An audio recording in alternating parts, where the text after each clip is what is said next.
Hello everyone, in this video I'm going to show you how to add WhatsApp button to your Facebook page. So let's open our Facebook, then tap on Facebook menu, then we're going to tap on this particular icon. Once we tap, we're going to select the page we want to add WhatsApp button to. Then after that, you can see the page has been launched already. Then we're going to tap on the profile of the page.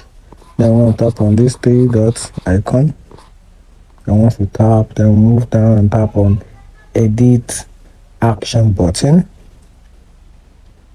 Then once the page has popped up, we're going to tap on edit button. Then right here, we're going to make sure we check this WhatsApp message, send WhatsApp message. We're going to check the box. Then we tap, then we add the number.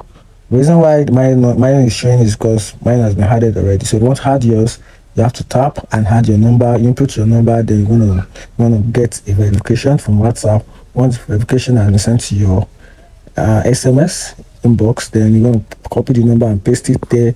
Once you paste, then you're gonna confirm it. Then your WhatsApp will be linked to this particular page. Then you click on save. If you find this video helpful, like and follow for more. Thank you.